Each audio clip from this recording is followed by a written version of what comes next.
오늘 읽을 고백은 다 같이 따라하겠습니다. 십자가에 못 박혀 죽으시고, 십자가에 못 박혀 죽으시고입니다.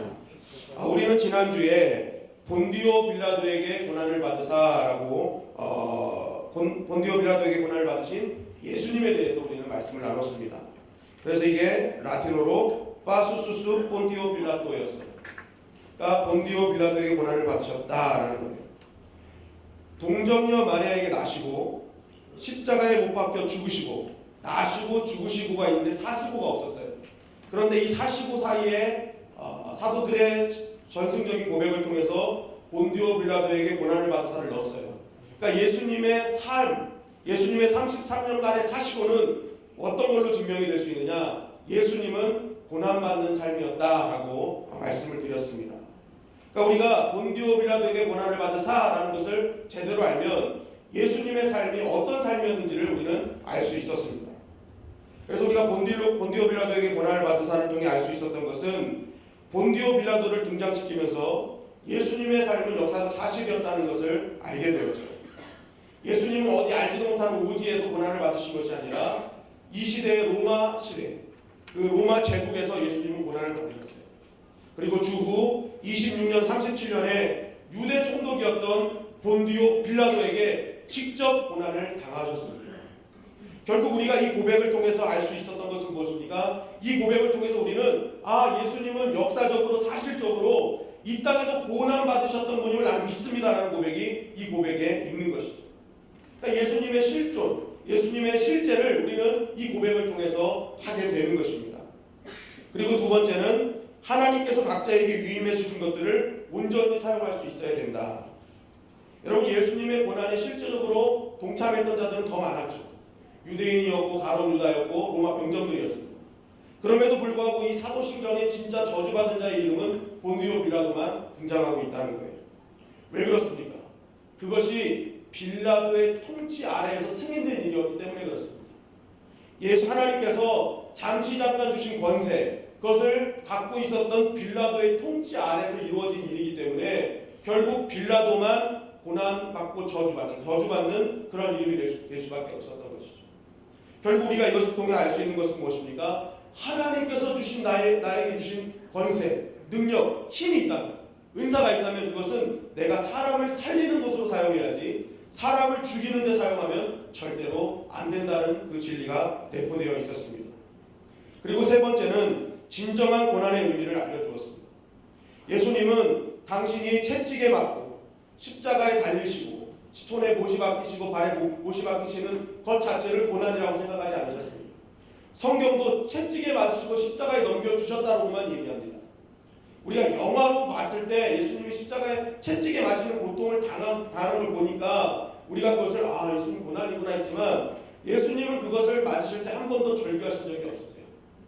그런데 예수님이 딱 한 번 절규하셨는데 그때가 언제였냐? 십자가에 달려 돌아가실 때, 하나님과 단절감을 느낄 때 내가 하나님과 단절되는구나, 하나님께 저주받아 죽는구나, 이 죽음 앞에서 하나님과 단절되는 순간 절규하셨어요.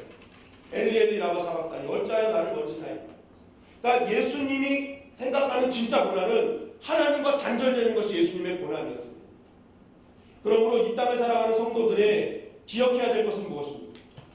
이 땅에 살아가는 이 고백을 하는 성도들 역시도 우리의 당면된 여러 가지 상황, 아픔을 고난으로 여기지 말고 그 고난 때문에 예수님이나 하나님께 단절되는 것을 두려워해야 된다는 것이죠. 그러니까 내 앞에 당면된 일 때문에 우리 때로는 예배를 포기하고 말씀을 포기하고 기도를 포기한단 말이에요. 그것은 하나님과 단절하는 것입니다. 그런데 그것이 단절되는 것이 가장 고난임에도 불구하고 그것부터 시작한다는 거예요. 그런데 오늘 이 고백은 그렇게 하지 말라는 거예요. 그것 때문에 그건 단절받으라는 거예요. 차라리 하나님과 단절되는 것이 너에게 더 고난이라는 것이죠. 그래서 히브리서 11장에 보면 믿음의 선진들이 톱으로 켜고 사자에게 물려 죽고 막 엄청난 고난을 당하고서도 그것을 달게 받은 이유는 혹시나 그것 때문에 하나님과 단절될까, 그래서 영원한 죽음에 이를까봐 그들은 오히려 그것을 달게 받은 것입니다. 내가 이것을 달게 받고 하나님과 합한 삶을 살겠다는 그 신앙 고백이 있었던 것이죠. 그리고 마지막으로는 죄가 무엇인지를 알게 하셨습니다. 이런 빌라도는 뭐 특별하게 막 잘못된 것을 계속 죄를 저지르는 사람이 아니었죠. 그럼에도 불구하고 빌라도는 저주받고 저주받는 인생이 되었습니다. 왜냐? 그의 가장 큰 잘못은 죄가 죄인 것을 알면서도 묵인했기 때문에 그렇습니다. 자신의 유익과 이익, 잠깐의 즐거움 때문에 죄인들과 함께 동조한 것이 그에게는 가장 큰 죄였던 것이죠. 여러분 2000년 전 오늘도 2000년 후인 오늘도 마찬가지입니다. 예수님은 누구로 인해 가장 고통받고 누구로 인해서 가장 근심하겠습니까? 죄를 막 짓는 사람, 다른 사람을 미워하고 공격하는 사람도 그 사람을 보면서도 근심하시고 고통받으시지만 은밀한 죄를 인정해주고 따라가고 또 동조해주고 아무런 목소리를 내지 않는 사람, 내 유익을 위해서 그냥 죄를 묻고 하는 사람, 내가 소외당하고 왕따당할까봐 그것 때문에 죄라고 얘기하지 못하는 그 사람을 위해서 그 사람 때문에 예수님은 오늘도 고난당하고 계시다는 것입니다. 그러므로 참 믿음은 무엇입니까? 내가 손해를 감수하면서까지도 죄는 죄라고 인정하고 의를 위하여 기꺼이 핍박받는 길을 선택할 때 우리는 본디오 빌라도의 길이 아닌 진정한 크리스티안, 목숨 걸고 예수님을 따르는 크리스찬으로서의 삶을 인정받을 수 있는 것입니다.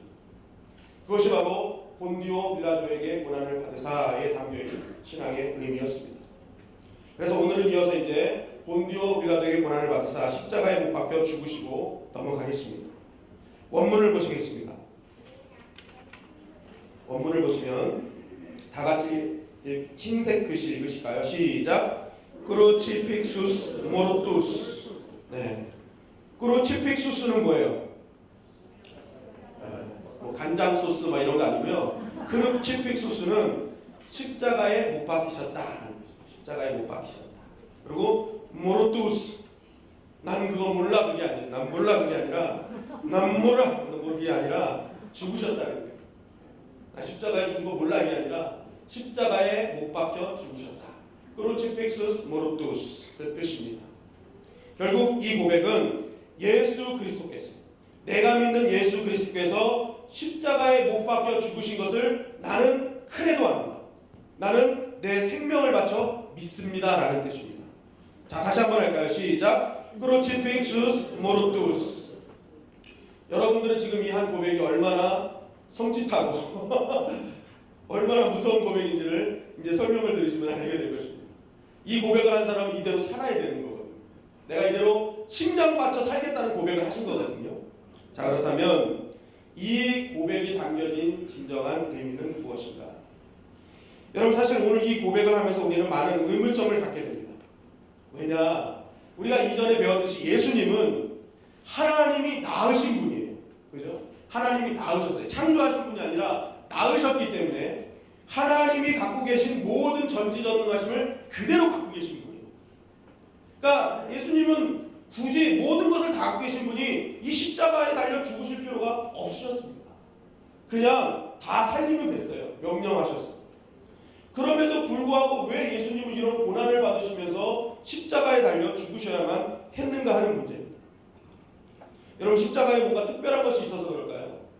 십자가가 뭔가 특별하기 때문에 우리가 교회에 다 십자가 걸고 있잖아요.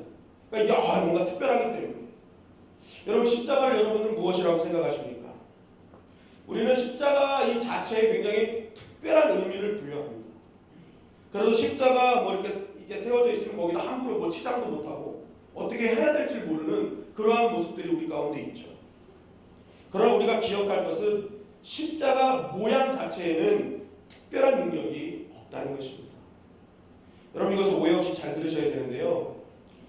예수님께서요 십자가에 달려 돌아가셨기 때문에 그것을 교회의 상징으로 사용하는 것입니다. 만약에 이 로마 시대에 이 흉악범들, 가장 흉악범들을 처리하는 것이 십자가가 아니라 참수하는 단두대를 사용했다면 우리 교회의 상징은 단두대가 됐을 것입니다. 그러니까 예수님은 그냥 십자가에 달려 돌아가신 거예요. 그런데 중요한 것은 십자가 모양 자체에는 어떤 중요한 것이 없지만 바로 예수 그리스도께서 우리에게 하신 일, 우리에게 십자가에서 하신 일이 있기 때문에 십자가가 상징이 됐다는 거예요. 그러니까 십자가 자체는 뭐 아무것도 없어요. 십자가에서 하신 일 때문에, 그 십자가의 본질적인 의미 때문에 십자가가 상징이 되었다는 것입니다. 신앙생활을 하다 보면 어떤 분들은 십자가를 부적처럼 사용하시는 분들이 있어요. 귀에도 달고 목에도 달고, 어떤 사람들은 막 문신해서 막 가슴에다 십자가 딱 달고 막 다니고, 그죠? 그럼 막 뭔가 일이 잘 풀릴 것 같고, 자다 보면 막 귀신도 내 십자가 보고 다 떠날 것 같고, 막, 예. 그런 어떤 부적처럼 생각하시는 분들이 분명히 있다는 것입니다. 그러나 우리가 기억할 것은 그 어떤 십자가를 할지라도 정작 십자가에 대한 정확한 의미를 모르고 이 십자가에 대한 정확한 신앙 고백을 알지 못한 채 그냥 귀에 달고 목에 달고 문신하는 것은, 그것은 그냥 액세서리에 불과하다는 것입니다. 그럼 제가 결혼할 때 집사람한테 부탁한 것이 한 가지 있습니다. 이것만큼은 꼭 해줘. 다른 거 안 해줘도 돼. 이것만큼은 꼭 해줘. 그게 무엇이었을까요? 그게 무엇이었을까요? 이것만큼 정말 꼭 해줬으면 좋겠어. 나의 간절한 소원이야 하면서 부탁한 게 있었습니다. 그게 뭐냐면 십자가가 달린 금목걸이였습니다. 십자가가 달린 금목걸이를 당신이 꼭 해줬으면 좋겠어 라고 했어요. 당시 집사람은 그 귀금속 회사를 다니고 있을 때였습니다. 그래서 굉장히 두꺼운 금줄을 저렴한 가격에, 그래도 비싼 가격이었지만 그 대신 시가보다 저렴한 가격에 저에게 십자가 목걸이를 해줬습니다. 제가 그것을 갖고 얼마나 기뻤는지 몰라요. 이제는 악한 사람들은 다 나한테 끝장났다 막 이제 딱 목에 걸고 이제 막 누볐습니다. 그리고 딱 차고 목욕탕에 가면 사람들이 제 옆에 접근을 그래가지고 나는 십자가의 능력이다 생각을 했는데, 알고 봤더니 이 얼굴에 이 몸뚱이에 차고 있으니까 가까이 하기엔 너무 먼 당신이었다는 거예요. 아, 눈도 못 마주치고 뭔가 어디서 온 사람들이 십자가를 매달고 있을까 막 두려움의 눈빛들을 봤습니다. 여러분, 십자가는요 그냥 액세서리로 사용하는 것에는 아무런 능력이 없는 것입니다. 그 십자가의 능력은요, 십자가가 담고 있는 진정한 의미, 십자가를 통해 나타나는 그 고백, 신앙 고백이 이루어질 때만 십자가의 진정한 능력이 이루어지게 된다는 것입니다. 여러분, 오늘 이 밤이 십자가의 참된 능력이 임하는 밤이 되기를 간절히 바랍니다.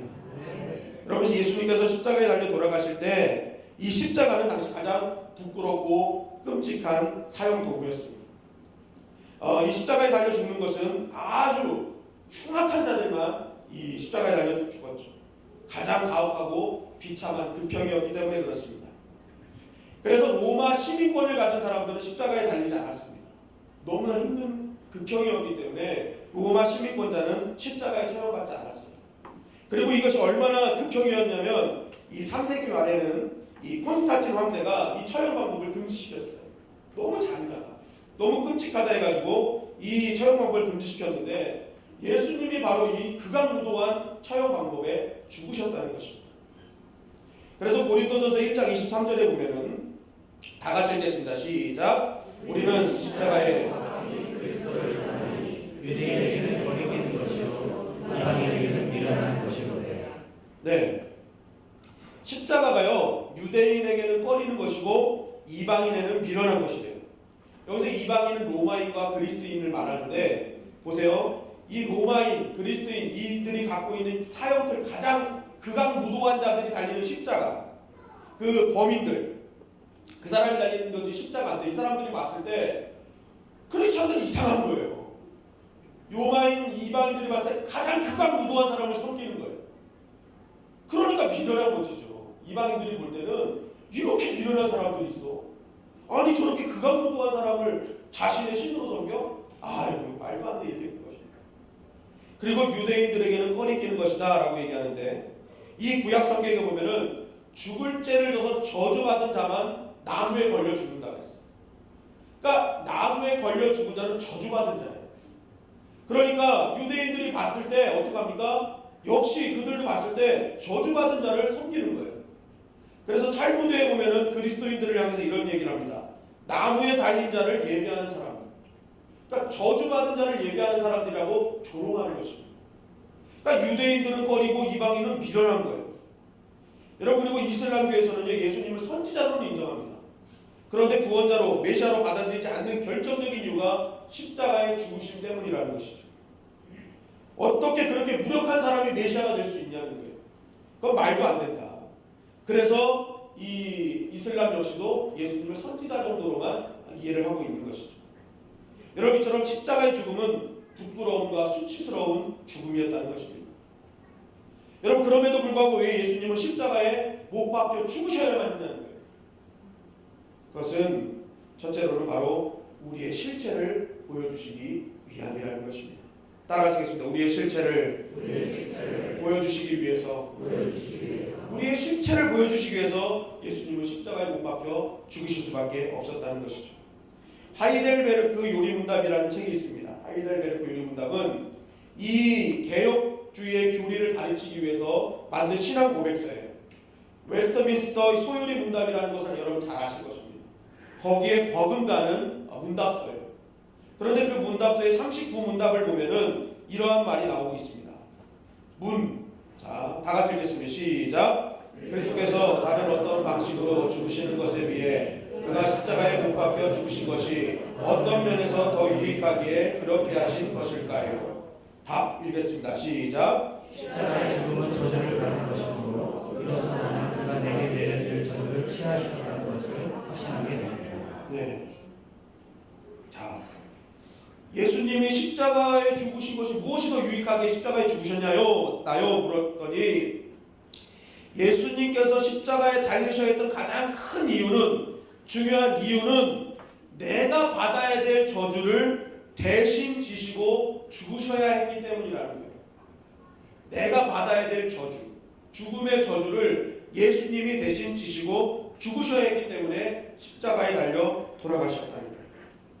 그러니까 예수님의 십자가의 죽음은 우리 한 사람 한 사람이 하나님으로부터 단절된 그런 죄의 자리에 있었기 때문에 저주를 받아 죽어 마땅한 자들이었는데, 예수님이 대표로 해서 그 죄와 저주의 짐을 지시고 죽으셨다는 거예요. 그 대표적인 말씀이 신명기 21장 22절 23절 말씀입니다. 신명기 21장 22절 23절 다 같이 읽겠습니다. 시작. 하나님 안에 죽을 죄를 범함으로 내가 그를 죽여 나무 위에 내려놓은 그 시체를 나무 위에 밤새도록 두지 말고 그날에 장사하여 내 하나님 여호와께서 내게 기업으로 주시는 땅을 더럽히지 말라. 나무에 달린 자는 하나님께 저주를 받았습니다. 네, 신명기 21장 이 말씀은요, 문맥만 보면은 나무에 달린 자는 저주를 받은 자다라는 것만 저주를 받은 자임을 말하는 것처럼 보입니다. 그래서 유대인들이 아까도 얘기했지만 나무에 달린 자는 저주받은 자라고만 인식을 하는 거예요. 그런데 사실 21장 전체적인 문맥을 보면은요, 한 사람이 저주받은 거에서 머무는 것이 아닙니다. 이 21장은요, 구약의 모든 백성들로 하여금 하나님의 백성이 가져야 될 연대적 책임에 대해서 묻고 계시는 거예요. 이 신명기 21장의 말씀의 문맥을 따라 쭉 올라가면 하나님이 하나님의 백성이 현저하게 어떤 사람이 죄를 짓고 있어요. 그러면 그 사람은 저주받은 자예요. 하나님이 저주를 내린 자예요. 그래서 그 사람을 손으로도 만져 죽이지 말고 돌로 쳐 죽이라고 말씀하십니다. 그리고 나서 그걸 어떻게 합니까? 나무에 매달아 놓으라고 해요. 자, 왜 나무에 매달아 놓도록 하느냐? 하나님께서 이렇게 이것을 보면서, 나무에 매달린 자를 보면서 너희도 죽어 마땅한 자들이다. 그런데 저 사람이 대신해서 나무에 매달렸다. 자, 그렇다면 저것을 보는, 대신 죽어 저주를 받아 죽은 자를 바라보면서 너는 이제 어떻게 살 것이냐? 라는 것을 묻는 것이 이 신명기 21장의 말씀인 것입니다. 즉, 하나님께서는 이 일을 감당하시면서 하나님의 법을 어기는 것은 죄고 저주고 그런 자는 반드시 죽을 것이며, 그 죽은 자를 바라보면서 너희가 이제는 그것을 다시는 재발하지 말아라 라고 말하는 것이 바로 신명기 21장의 말씀인 것입니다.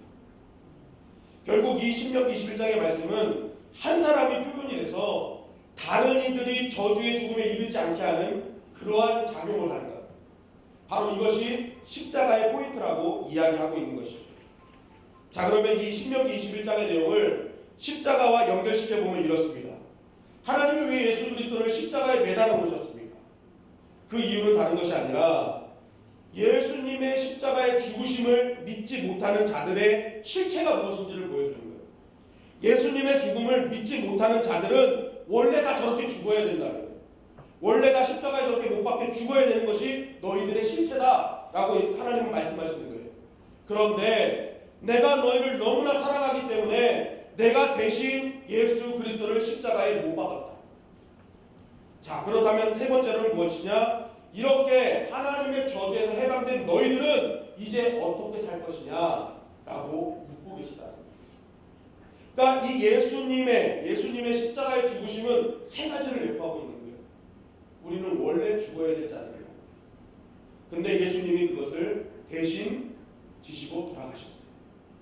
그러면 그 대신 지신 예수님을 바라보면서 너희는 계속 죄 지을 거야? 그래서 또 죽을 거야? 라고 하나님이 물어보고 계시라는 것입니다. 결국 십자가의 죽으심을 바라보면서 우리는 봐야 될 것이 있어요. 첫째는 나의 죽음을 바라봐야 됩니다. 아, 나는 죽는 거구나. 둘째는 무엇입니까? 그 대속의 죽으심을 통해서 죽음의 자리에서 내려주신 하나님의 은혜를 바라봐야 되는 것입니다. 그러니까 십자가를 보면서 먼저는 내가 죽어야 되는 것을 바라봐야 되고, 그 예수님의 대속적 죽음을 통해서 내가 죽어야 되는데 죽지 않게 하신 하나님의 은혜를 바라볼 수 있어야 되며, 마지막으로는 그 저주의 삶을 살지 않겠다는 삶의 결단으로 연결돼야 된다. 그러니까 십자가를 보면은요, 그냥 가슴 아프고 통곡해서만 되는 것이 아닙니다.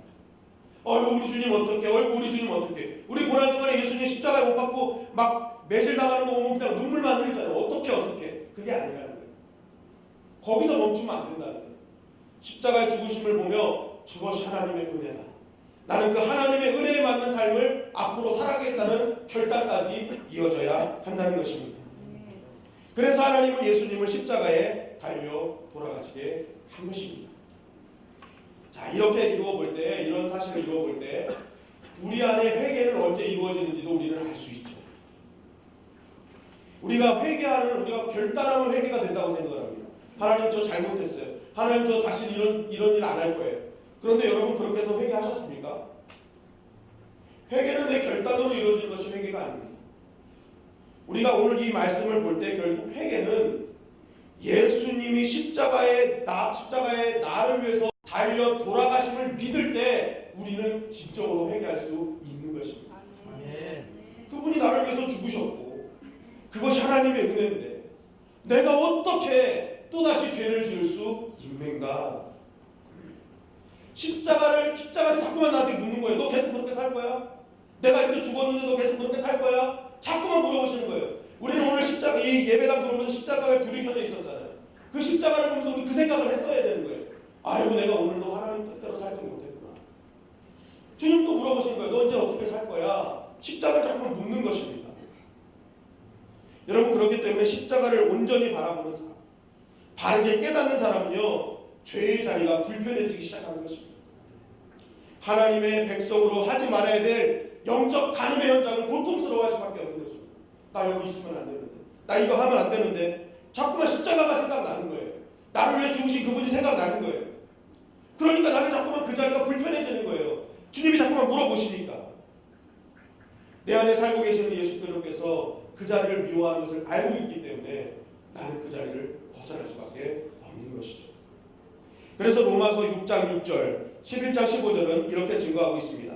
다 같이 읽어보겠습니다. 시작. 우리가 알거니와 우리의 옛사람이 예수와 함께 십자가에 못 박힌 것은 죄의 몸이 죽어 다시는 우리가 죄에게 종노릇하지 아니하며 11절부터는 교독하겠습니다. 이와 같이 너희도 너희 자신의 죄에 대하여 죽은 자여 그리스도 예수 안에서 하나님께 대하여는 살아있는 자로 여길지어다. 그러므로 너희는 죄가 너희 죽을 몸을 지배하지 못하게 하여 몸의 사역에 순종하지 말고 또한 너희 지체를 불의의 무기로 죄에게 내주지 말고 오직 너희 자신을 죽은 자 가운데서 다시 살아난 자 같이 하나님께 드리며 너희 지체를 의의 무기로 하나님께 드리라.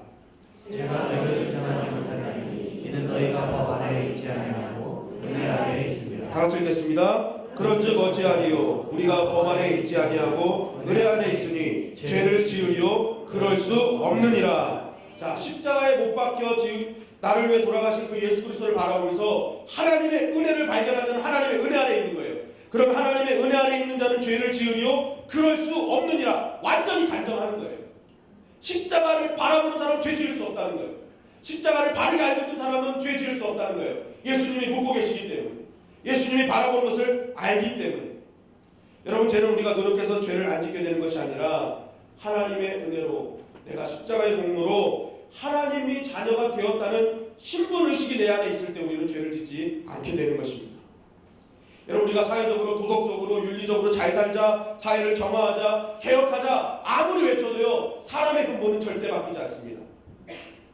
오직 바뀌는 것은 바로 십자가를 온전히 할 때 바뀌게 되는 것입니다. 여러분, 예수님의 제자들은 예수님과 3년간 1:1 제자 양육을 했습니다. 그죠? 3년간 했어요. 10몇 주가 아니라 3년간 1:1 제자 양육을 했어요. 그리고 예수님과 전도했고 예배드렸습니다. 예수님과 예배드림이 진짜 살아있는 예배 아니겠습니까? 예수님 통해서 수없는 말씀을 들었어요. 그럼에도 불구하고 이들은 실패했습니다. 뭘 그랬습니까? 십자가의 죽음을 받아들이지 않았기 때문에 그렇습니다. 그들은 십자가를 보지 못했기 때문에 그렇습니다.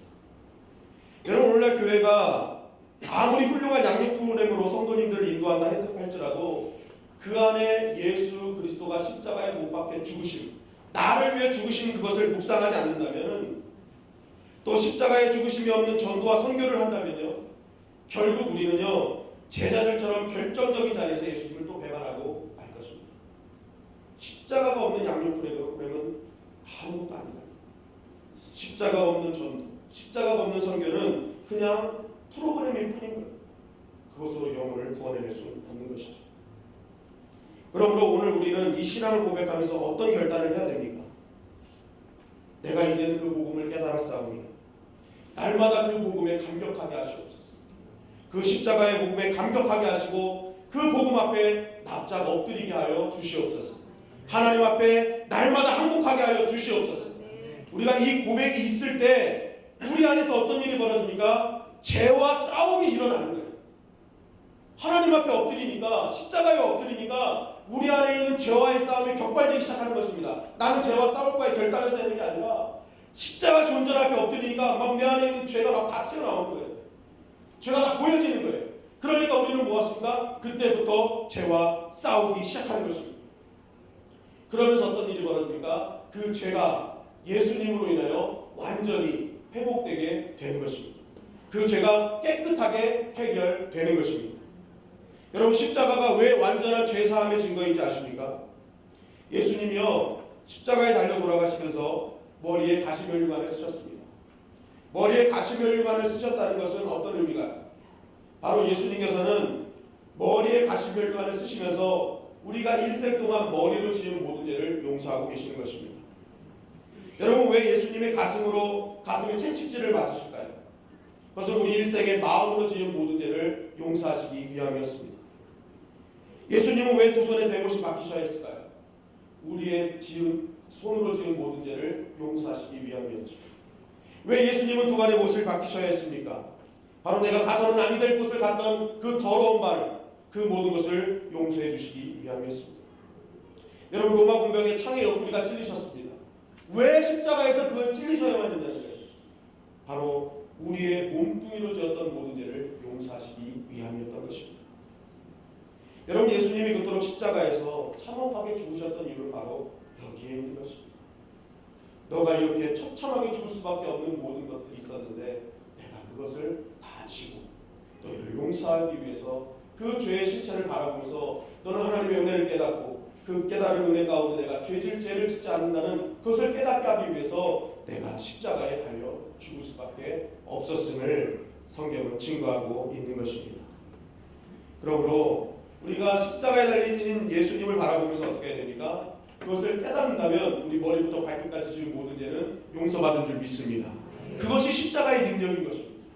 그것이 십자가의 능력인 것입니다. 힘인 것입니다.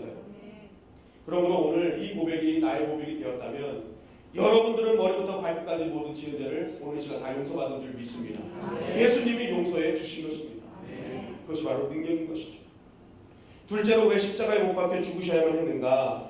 그것은 바로 하나님과 화목하게 하기 위해서 예수님은 십자가에 못 박히실 수밖에 없으셨습니다. 로마서 5장 10절입니다.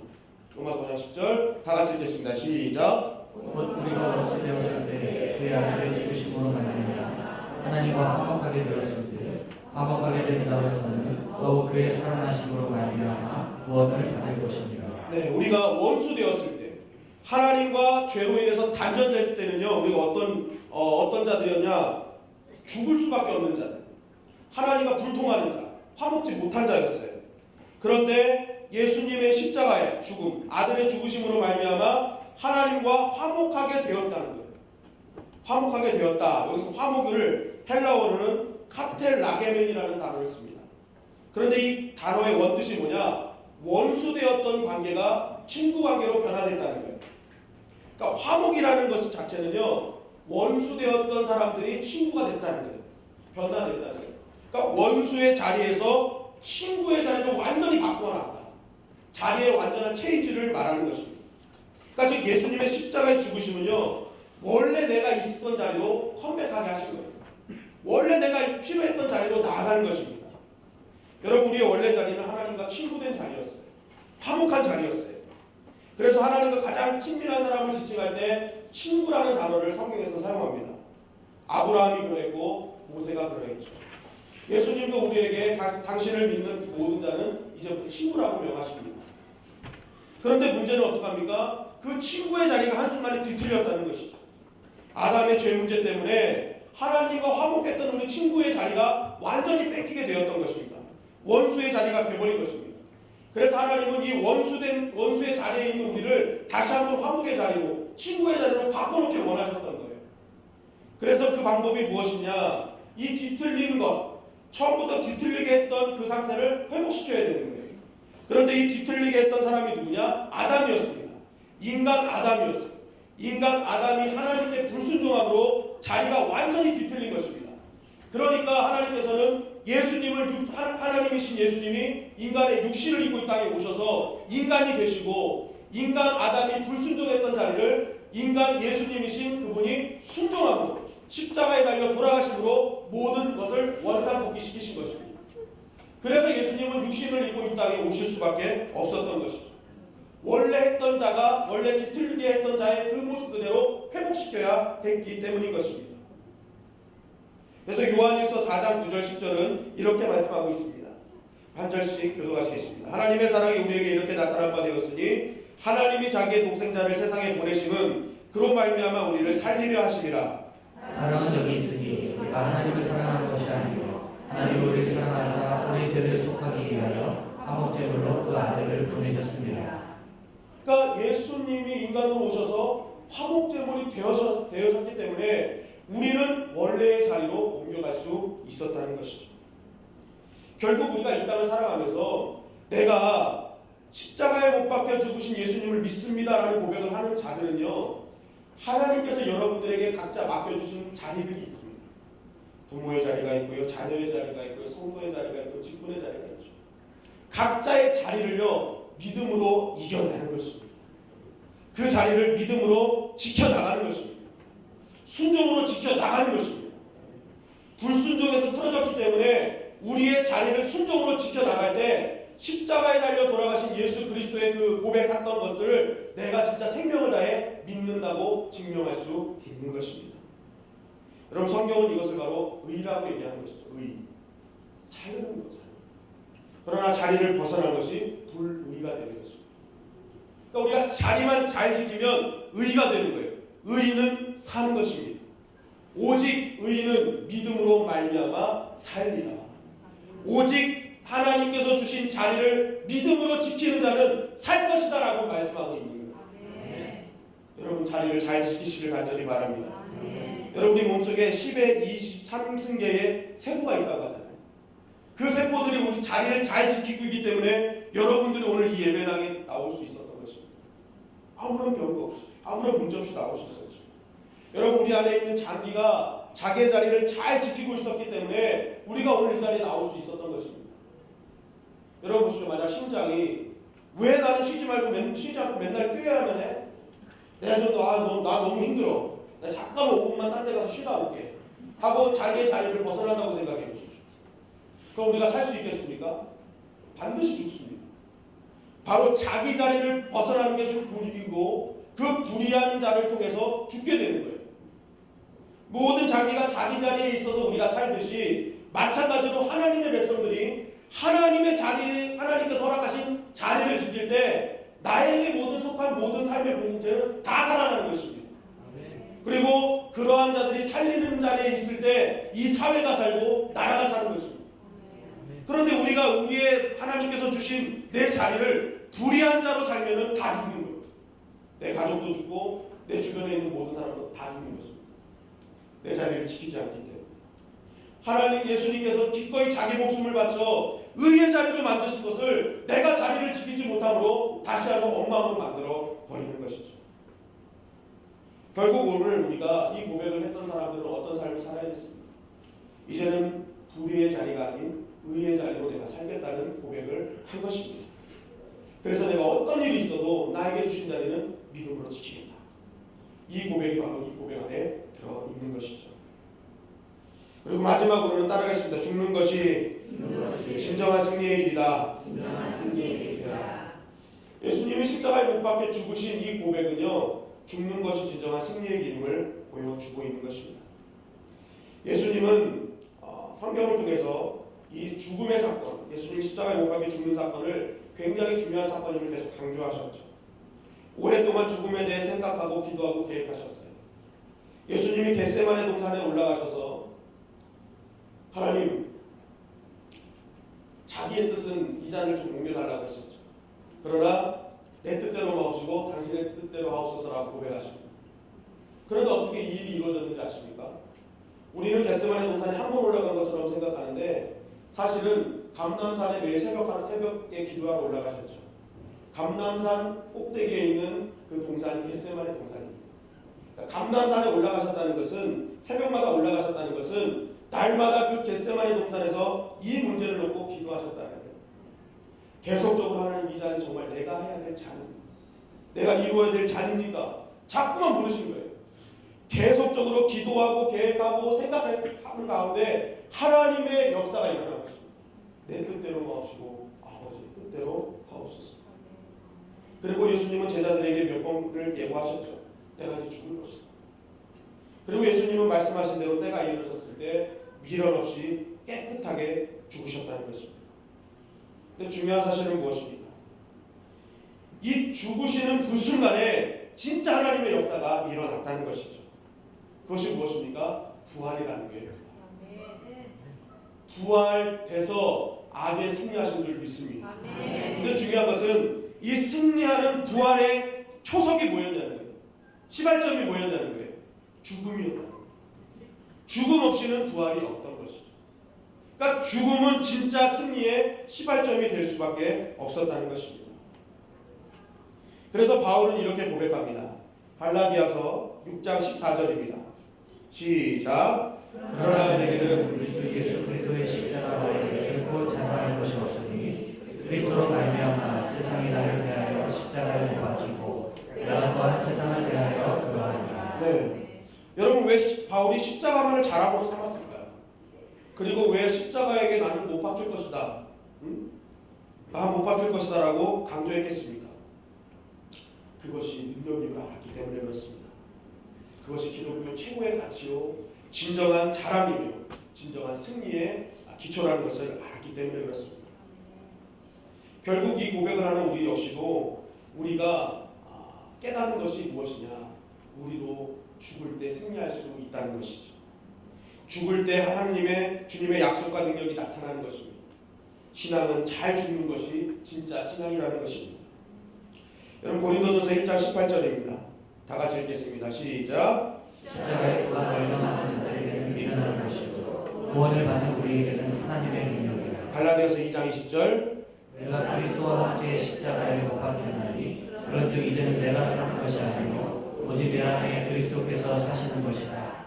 이제 내가 육체 가운데 사는 것은 나를 사랑하사 나를 위하여 자기 자신을 버리신 하나님의 아들을 믿는 믿음 안에서 사는 것이라. 내가 십자가에 못 박혔더니 예수님이 내 안에 사시기 시작했다는 거예요. 내가 죽기 시작하니까 예수님의 능력이 나에게 임하셨다는 것입니다. 고린도서 15장 31절입니다. 시작. 형제들아, 내가 그리스도 예수 우리 주 안에서 가진 바 너희에게 대한 나의 자랑을 두고 단언하노니 나는 날마다 죽노라. 날마다 죽는다. 여러분, 어느 교회 담임 목사님 초빙 소식에 이러한 사람이 이력을 냈다고 합니다. 첫째, 나는 결혼을 하지 않고 혼자 삽니다. 둘째, 성질이 강해서 사람을 자르기도 합니다. 셋째, 감옥에 다녀온 전과자입니다. 넷째, 외모도 못났습니다. 넷째, 다섯째, 병이 있는데 간질병입니다. 그러나 자주 발작하지는 않습니다. 여섯째, 말을 조금 더듬습니다. 일곱째, 설교할 때 십자가 설교 외에는 아무것도 하지 않습니다. 예화도 없습니다. 여덟째, 한 교회에 오래 있었던 적이 없습니다. 자꾸 옮겨 다닙니다. 아홉째, 예전에는 안티 기독교 신자였습니다. 자, 여러분, 이런 목사님이 이력서를 갖고 돌아왔어요. 여러분, 주님의 영광께 목사님이 되겠다고. 여러분 받아주시겠습니까? 솔직하게. 받아주겠다. 손 들어보세요. 머리 웃기는 못 받아. 이런 사람 절대 못 받는다. 손 들어보세요. 솔직하셔야 되는데. 네. 뭐 아마 제가 봐도 이 무슨 담임 목사님이 어떻게 이런 분이 올 수가 있겠습니까? 여러분 근데요, 이 사람이 누군지 아십니까? 사도 바울이잖아요. 사도 바울의 이력이에요. 그냥 쭉 사도 바울의 이력을 여러분들에게 말씀할 건데요. 사도 바울은 이처럼 약점투성이었어요. 뭐 제대로 된 게 하나도 없었습니다. 그런데 이러한 약점투성이 사도 바울이 십자가의 죽으심을 고백할 수 있었던 가장 큰 이유가 바로 여기 있었던 거예요. 자신의 약점을 너무 잘 알았기 때문에, 나는 너무 약한 자임을 알았기 때문에 내 안에서는 어떤 악한 생각이 나올지, 음란과 도둑질과 살인과 간음과 탐욕과 악독과 속임과 음탕과 질투와 비방과 교만과 우매함이 자기 안에 있다는 걸 알았어요. 그러니까 이렇게 연약한 내가 십자가에 죽지 않으면 내 안에 있는 예수 그리스도는 증거될 수 없다는 것을 알게 된 것입니다. 그러니까 사도 바울은 나는 날마다 죽을 수밖에 없음을 고백할 수밖에 없었던 것이죠. 여러분 성경을 보더라도 하나님의 약속을 받은 사람은요, 죽기를 각오한 사람들이었습니다. 아브라함과 하나님, 이삭의 하나님, 야곱의 하나님이라고 하죠. 근데 아브라함과 야곱은요, 굉장히 성경에서 창세기에 많은 분량이 등장합니다. 그래서 그들이 어떻게 살았는지에 대해서 우리 정확하게 알아요. 그런데요, 이삭은요, 성경 전체를 보면 만화같이 한두 장이에요. 없어. 딱 보면은요, 딱 그 내용이에요. 아버지 때문에 복받은 사람. 그죠? 이삭은 아버지 때문에 복받은 사람이었어요. 다른 거 볼 게 없어요. 그런데도 불구하고 어떻게 아브라함과 이삭의 하나님, 야곱의 하나님이 될 수 있었냐는 거예요. 그 이유는 다른 것이 아니라 그가 위대한 업적은 남기지 않았지만 그가 죽음에 관련해서는 굉장히 중요한 일을 했다는 것입니다. 이삭이 아버지를 따라 제물이 될 때 나이가 20살 정도 됐다고 하는데, 여러분 그때 한번 보십시오. 상황적으로 봤을 때는 자기가 제물이 될 게 뻔해요. 그럼에도 불구하고 이삭은 어떡합니까? 담대하게 믿음대로, 아버지의 믿음대로 하나님 안에서 죽음을 맞이했다는 거예요. 난 죽어도 괜찮습니다. 하나님의 제물이 돼도 괜찮습니다. 하나님의 뜻이라면 묵묵히 순종하겠습니다라는 결단이 그 가운데 있었다는 것입니다. 잘 죽으니까 하나님이 그를 위대한 신앙의 계보에 올려놓으셨다는 것이죠. 다니엘과 사드락과 메삭과 아벳느고 죽음 앞에서 그리 아니하실지라, 에스더는 죽으면 죽으리라, 이 죽음 앞의 고백들이 다 있었단 말이에요. 내가 당신을 위해서라면, 하나님을 위해서라면, 신앙을 위해서라면, 믿음을 위해서라면, 교회를 위해서라면 죽겠습니다. 결국 이렇게 볼 때 교회가 사는 일은 어떨 때 가장 많이 살까요? 바로 교회에 죽음의 강을 넘은 사람들이 많을 때 교회는 더욱더 많은 사람이 살아나게 될 줄 믿습니다. 죽은 사람들이 많아야 된다는 거예요. 예수님 때문에 참고, 예수님 때문에 나를 죽이고, 나의 생각과 마음과 이기심과 욕심, 그 모든 것을 예수님 때문에 다 죽이는 거예요. 여러분 어떤 두 가정이 있었답니다. 한 가정은요, 이웃에 사는 한 가정 웃음이 끊이지 않아요. 맨날 웃어. 사람들이 막 즐거워. 근데 옆에 있는 어떤 가정은 막 맨날 막 싸우는 소리밖에 안 들리는 거예요. 그래서 이 싸우는 사람이 너무 신기한 거예요. 왜 우리 집은 맨날 싸우는데 옆에는 맨날 웃을까? 하고 찾아가서 이제 아빠들끼리 만났대요. 어떻게 당신 가정은 맨날 웃기만 합니까? 이게 말이 안 됩니다. 라고 했더니 이 맨날 웃는 가정이 이렇게 얘기를 하더라고요. 우리 집은 죄인밖에 없습니다. 라고 얘기해요. 어떤 일이 벌어질 때 그거 내가 잘못했어. 그거 내가 잘못했어. 다 자기 잘못을 돌리는 거예요. 그러니까 내가 죽으니까 옆 사람이 사는 거예요. 가족이 사는 거예요. 그런데 맨날 싸우는 가정은 맨날 무슨 일이 터지면 너 때문이야. 내가 사니까 그 사람이 죽는 거예요. 그러니까 맨날 어떻게 합니까? 다른 이가 죽는 일이 벌어지는 것이죠. 여러분, 내가 십자가에 날마다 죽을 때 그러한 사람들이 교회에 넘쳐날 때 우리 교회는 살아나는 생명의 역사가 넘쳐나게 될 줄 믿습니다. 그런데 반대로요, 매일 내 자존심이 살고 내 힘이 살고 내 욕심이 사는 자들이 넘치는 교회 안에서는요, 그 교회는 곡소리가 끊이지 않는 것입니다. 여러분, 예수님이 십자가에 달려 못 박혀 죽으셨다는 고백은 바로 이러한 고백이 담겨져 있는 것입니다. 죽으면 산다는 거예요. 너가 죽으면 살 것이다. 교회 안에 죽는 자가 많을 때 살아나는 자가 많아질 것이다 말씀하고 있는 것입니다. 여러분, 오늘 십자가에 못 박혀 죽으시고의 이 고백은 다른 의미가 아닙니다. 첫째는 바로 우리의 실체를 봐라. 넌 죽을 수밖에 없는 자다. 넌 죄인이다. 저주받은 자다. 그러나 하나님의 은혜로 살았다. 예수님 때문에 살았다. 그러니까 너희는 어떻게 살 것이냐 묻고 계시는 거예요. 둘째는 하나님과 화목하기 위해서 예수님은 십자가에 못 박히셨습니다. 마지막으로 죽는 것이 진짜 승리하는 일임을 알려주시기 위해서 예수님은 십자가에 못 박혀 죽으신 것입니다. 여러분, 오늘까지 우리는 얼마나 그 십자가의 은혜를 기억하며 살았습니까? 그것을 바라보는 우리에게 주님은 오늘 이렇게 말씀하고 계십니다. 마태복음 16장 24절 25절 우리 다 같이 읽고 말씀을 마무리하겠습니다. 시작. 예수께서 제자들에게 이르시되 누구든지 나를 따라오려거든 자기를 부인하고 자기 십자가를 지고 나를 따를 것입니다. 누구든지 제 목숨을 구원하고자 하면 잃을 것이요 누구든지 나를 위하여 제 목숨을 잃으면 찾으리라. 아멘.